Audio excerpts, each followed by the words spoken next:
Aya habite à Anyama-Belleville, un quartier de la banlieue d'Abidjan. En dépit de sa grossesse, elle transporte plusieurs bidons de 20 litres par jour entre son domicile et ce point d'eau. Cela fait en effet presque une semaine que l'eau ne coule plus des robinets d'Anyama-Belleville. Il n'y a pas l'eau, on ne se lave pas. Même pour avoir un peu d'eau là, même pour aller dans la toilette là, c'est difficile. Donc, on est fatigué. Moi, j'ai fait au moins 3 fausses couches à cause de l'eau, soulever bidon. Cette fois-ci là même, c'est passé quand Dieu m'a fait grâce et puis je suis allé rester en famille. Maintenant, merci venu, mais il n'y a pas l'eau. Moi, je suis dans ce quartier depuis 2012. Depuis 2012, le château a été fait, peut-être l'année je suis passé, je pense. Mais c'est toujours les mêmes problèmes. Le château est fait, mais il n'y a pas l'eau. Pas jamais. Quelquefois, l'eau vient. Mais c'est rare. C'est rare. Rares sont les jours où nous avons l'eau en abondance. Nous sommes obligés de passer par des intermédiaires pour pouvoir avoir l'eau. On peut passer 2-3 jours, voire une semaine, sans même avoir une goutte d'eau chez nous. En tout cas, c'est vraiment emmerdant. On ne peut pas nettoyer une... L'eau est source de vie, on ne peut pas vivre sans l'eau. L'électricité, on peut changer, bon, utiliser les lampes tempêtes, les bougies, les torches. Mais l'eau, rien ne peut remplacer l'eau. On souffre. On ne peut pas se lever pour aller crier à la source ici. On ne peut pas se lever pour aller crier à la télévision. C'est Dieu qui a fait au moins cela. Vous êtes venus ici aujourd'hui. Vous-même, vous avez constaté. Ça, c'est la moitié de nos bidons qui sont là. Ça n'a rien à voir. Si tout le monde veut déposer ses bidons ici, là, et même comme on n'allait même pas avoir la route même pour pouvoir passer ici. On prend l'eau pour essuyer maison. On prend l'eau pour préparer. On prend l'eau pour laver habits.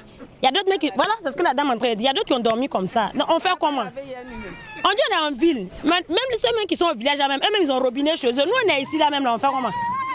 À Bobo, Treichville ou encore Yopougon, la situation est la même dans plusieurs quartiers défavorisés de la capitale économique de la Côte d'Ivoire, résultat d'une décennie de crise politique qui a vu les investissements dans le secteur se rétracter. De plus, les infrastructures existantes ne supportent plus le rythme soutenu de l'urbanisation. Le gouvernement ivoirien s'est fixé pour objectif de porter, d'ici à 2020, le taux de couverture en eau potable à 82,5% en moyenne, contre moins de 70% actuellement. En attendant d'y parvenir, des bornes fontaines ont été installées dans certains quartiers, comme ici, à Abobo, PK18. L'eau se fait rare ici et nous sommes vraiment fatigués de transporter ces bassines tous les jours. Nous aimerions bien que cette situation trouve enfin une solution. Nous sommes chez eux là-bas, si c'est les compteurs personnels, quand il n'y a pas de l'eau, et puis quand on ne peut pas en trouver ailleurs, elles sont obligées de se promener, aller peut-être jusqu'à Abobo. Mais maintenant là, quand elles n'ont pas de l'eau, au moins elles se réfèrent à la chose, à la bonne fontaine. Les cuvettes, c'est 25 francs. Au début, on nous avait dit de faire 10 francs, 10 francs. À 10 francs, 10 francs, on a trouvé qu'on ne s'en sortait pas. On ne s'en sortait pas. On leur a dit, eux, mais ils sont venus, ils nous ont donné des fiches. On a écrit dessus, on a placé ça. On a fait 25-25. Même les bidons, là, c'est 25 qu'on fait. Aujourd'hui, ce sont plus de 300 millions de personnes qui n'ont pas accès à l'eau potable en Afrique. Seule la moitié des pays du continent peuvent se prévaloir d'avoir atteint l'objectif de 50% de population ayant accès à l'eau potable. Dans son sous-sol, le continent dispose pourtant de plusieurs milliards de mètres cubes de réserves d'eau. Cette ressource est 100 fois supérieure à la quantité d'eau en surface. Il manque en revanche des infrastructures de distribution qui permettraient aux populations d'accéder à l'eau potable. Ces dernières années, la fourniture en eau s'est développée sur le continent, mais elle concerne la minorité des citadins capables de payer un branchement et un abonnement. Le niveau d'accès d'eau en Afrique est de manière générale un paradoxe. Un paradoxe dans le sens où ce ne sont pas les pays qui ont le plus d'eau qui ont le meilleur accès. Au contraire, les pays qui ont moins d'eau ont le meilleur accès. Nous étions au Maroc. Le Maroc a un accès qui est au-dessus des 85-90%. Pour dire, avec les quantités d'eau qu'ils ont, et le Maroc est aujourd'hui à la limite, si vous voulez, d'un stress hydrique, arrive à pouvoir donner donc l'eau aux populations de manière saine, de manière avec une très bonne qualité de l'eau. Certaines régions qui ont des grands lacs, qui ont beaucoup d'eau, n'arrivent pas donc à satisfaire leur population, et ce à cause des problèmes d'infrastructure, à cause des problèmes de gestion et des problèmes de management du secteur. Peut-être poser déjà les bases. Le premier élément, c'est qu'effectivement, l'eau ne manque pas en Afrique. Nous avons beaucoup d'eau en Afrique. Le problème que nous avons majeur aujourd'hui, c'est sa mobilisation, parce que ça nécessite des investissements pour accéder. Et donc aujourd'hui, nous sommes allés plutôt sur une approche, étant donné que quelquefois nos États ou nos structures ont du mal à avoir des investissements pour pouvoir mobiliser cette ressource. Celle que nous produisons déjà, il faut peut-être l'optimiser. Et donc, comme on l'a dit, on a eu à mettre en place un programme qui a ressorti sur 19 sociétés africaines, qui a ressorti qu'à peu près entre 30 et 35% des eaux que nous produisons ne sont pas facturées. Vous convenez avec moi que si nous arrivons, ne serait-ce qu'à réduire ces eaux non facturées, même de moitié, cela peut permettre de différer les investissements. Donc aujourd'hui, c'est le rôle du Conseil scientifique et technique de permettre aussi d'avoir les outils pour améliorer la performance. Et aujourd'hui, la réduction des eaux non facturées est un facteur très important. Nous pensons que c'est peut-être l'avenir et il serait important que, face même aux objectifs de développement durable, de mieux utiliser la ressource et donc de réduire au maximum ce qui n'est pas dispensable.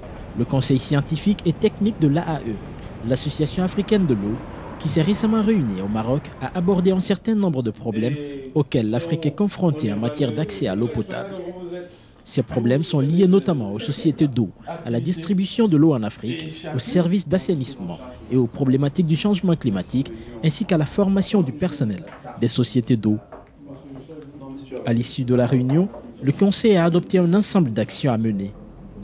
Il s'agit de la gestion et du partage des connaissances, des sessions de renforcement de capacités pour les jeunes professionnels du secteur de l'eau, entre autres. Aujourd'hui, notre objectif, c'était d'accroître notre visibilité et surtout pouvoir mettre en ligne ou pouvoir permettre à tous les membres du CST d'avoir accès aux bonnes pratiques. Donc c'est bien de partager les connaissances, ce qui peut nous permettre d'être beaucoup plus efficaces. Au niveau du comité spécialisé 2, nous avons abordé plusieurs aspects, particulièrement deux aspects. Un, en relation avec la réduction de non facturés. Donc nous avons pu mettre en place une boîte à outils qui nous permettra de mettre tout en œuvre pour la réduction de l'eau non facturée et également travailler sur la qualité de l'eau. Donc nous avons deux programmes qui sont chevauchés. Un premier qui est en relation avec des analyses microbiologiques. Et là, nous avons également travaillé sur la certification des laboratoires. Et au niveau du comité spécialisé 3, nous avons travaillé beaucoup plus sur l'amélioration de la gestion des bouts de vidange. Donc on va améliorer l'assainissement parce que vous savez qu'aujourd'hui, c'est bien de produire de l'eau, mais il faut travailler sur le cadre de vie des populations. Et ça, c'est fondamental. De manière transversale, puisque ces trois comités sont peut-être spécialisés, nous avons un comité qu'on a dénommé stratégique, en fait, qui a travaillé sur tout ce qui était lié à la feuille de route du prochain congrès, ce qui est informatique, et également travailler sur les masterclass. On va essayer de mettre en place des modules de formation qui puissent permettre de renforcer les capacités de nos membres. L'Association africaine de l'eau travaille également sur la thématique de l'eau et les changements climatiques. Elle a d'ailleurs engagé la réflexion autour de cette problématique lors de la COP22 tenue au Maroc. Et elle pilote par ailleurs la mise en œuvre du projet Afri-Alliance, l'alliance de l'innovation sur l'eau et le climat entre l'Afrique et l'Europe. Ce projet vise à améliorer la préparation des pays africains aux enjeux liés au changement climatique en stimulant le partage des connaissances et la collaboration entre les parties prenantes africaines et européennes. Notre programme Afrique-Alliance, pour lequel nous avons un financement de l'Union européenne et nous travaillons dans un consortium de 15 membres, 15 opérateurs, 15 organisations africaines et européennes. Donc ce programme aide les opérateurs africains à préparer leur plan de réponse au changement climatique dans le secteur de l'eau et de l'assainissement. Donc, comment concilier la production de l'eau dans les régions sahéliennes où on fait face à la sécheresse, baisse de pluviométrie, ou bien dans les régions côtières où plus souvent on fait face aux inondations. Alors, donc, que ce soit dans l'un ou l'autre cas, les solutions et les cas pratiques que vivent certains pays et comment est-ce que ces pays ont fait face à quelles réponses ces pays ont fait face. Donc voilà un ensemble de milieux, 15 partenaires où les uns apprennent sur les expériences et les échecs des autres et toutes les bonnes pratiques sont partagées. La population africaine a atteint le milliard en 2016 et elle continue de croître. Selon les projections démographiques, à l'horizon 2050, la population du continent se situera entre 2 et 3 milliards, dont 57% de citadins. Cette croissance démographique devrait créer une forte pression sur les ressources en eau. Et pour y faire face, le continent aura besoin d'environ 12 milliards d'euros par an pour créer ou renforcer les infrastructures de distribution et d'assainissement. Les sociétés d'eau, dans le cadre de notre organisation, s'améliorent dans leur performance. Les perspectives, je dirais, ne sont pas mauvaises. Mais la grosse contrainte auquel nous devons faire face, c'est la démographie galopante de l'Afrique. Presque 1 milliard de population aujourd'hui. Nous étions à 600 millions il y a quelques années. Très rapidement, les populations africaines augmentent. Très rapidement, les villes augmentent. C'est-à-dire que les villes à plus de 2 millions d'habitants commencent à devenir nombreuses en Afrique. Et pour ça, il faut pouvoir les satisfaire avec de l'eau de qualité, les satisfaire avec un service d'assainissement de qualité. Et c'est de là que vient le challenge. Et il faut redoubler d'efforts, il faut de nouveaux dirigeants, il faut un nouveau style de management pour gérer les sociétés d'eau, qu'elles soient publiques ou privées, mais les gérer comme des sociétés privées, c'est-à-dire avec des objectifs à atteindre, avec des indicateurs de performance. Ces questions feront l'objet de réflexions lors du 19e congrès de l'Association africaine de l'eau, prévu en février 2018 à Bamako, sur le thème « Accélérer l'accès aux services d'assainissement et d'eau face aux défis du changement climatique ».